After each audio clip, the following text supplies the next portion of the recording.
The courtroom doors slammed shut so hard that every whisper inside died instantly.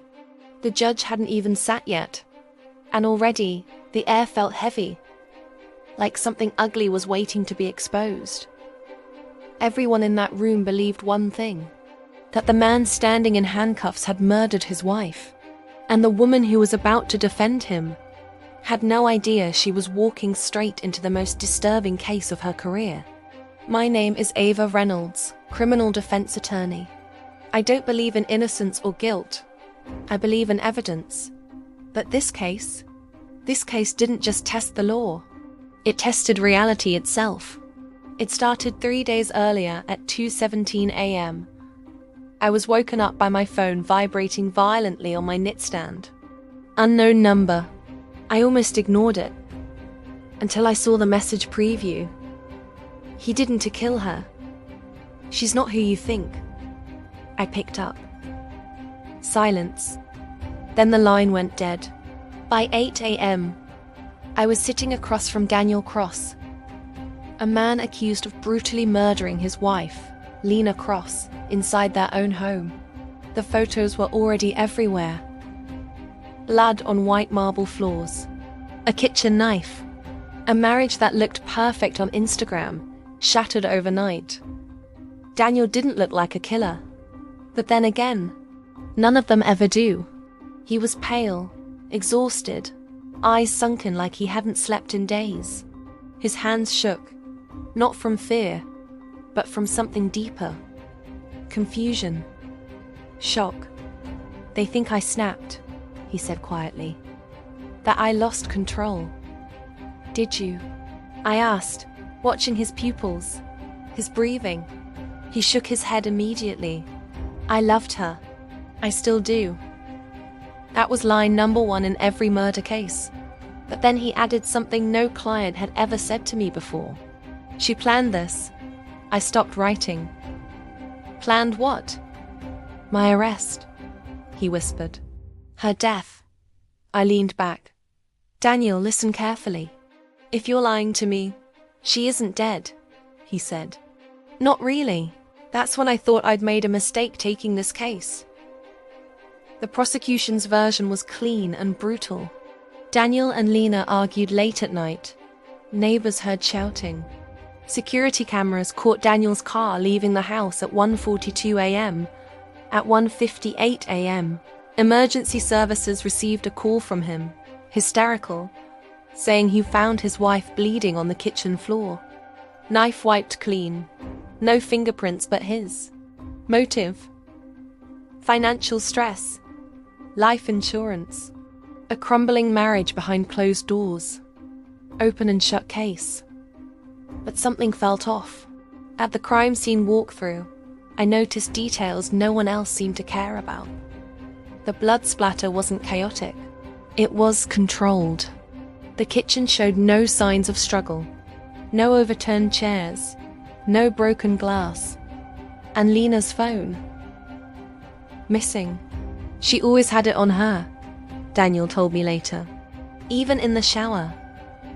The autopsy report said Lena died between 1:30 and 1:50 a.m. But Daniel's car camera showed him pulling into a gas station, miles away at 1:35 a.m.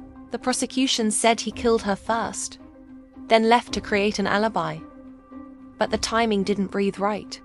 Then came the first crack in the story. The life insurance policy. It wasn't Daniel who had taken it out. It was Lena. 6 months earlier, quietly. And Daniel was the sole beneficiary. When I confronted him, his face went blank. She told me it was for emergencies, he said. In case something happened to her. Something happened to her, all right? That night, I went back to my office and re-listened to the anonymous call recording.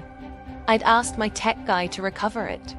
The voice was distorted, but one sentence cut through the static. Check the basement wall behind the freezer. I froze.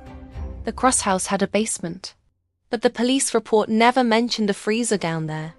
Next morning, I filed a motion for an independent search. The judge approved it reluctantly. When we moved the freezer, we found a hidden compartment. Inside it, fake passports, cash, and a burner phone, registered under Lena Cross, with messages sent after her supposed time of death. My heart pounded. Either someone was framing Daniel, or Lena Cross was very much alive. The messages were short, precise. Phase 1 complete. He's blaming himself. Trial will set me free. Set who free? Then came the shock that turned my blood cold. A video file, recorded 2 weeks before the murder. Lena stared directly into the camera, calm, almost smiling. "If you're watching this," she said softly, "then Daniel has been arrested. Good. That means everything worked." I felt sick. She continued, "I loved him once, but love makes you weak. I need to disappear. And he needs to suffer, just enough." The video cut. This wasn't a victim. This was a mastermind. But why fake her death? The answer came from an unexpected place. Lena Cross wasn't her real name. Her fingerprints matched an unsolved identity from 12 years ago. Elena Markov, suspected accomplice in an international fraud ring. She'd vanished before arrest, started a new life, new husband, new face, until her past caught up. She needed a clean exit and the perfect scapegoat. Her husband. The trial day arrived. Media everywhere. Daniel looked broken.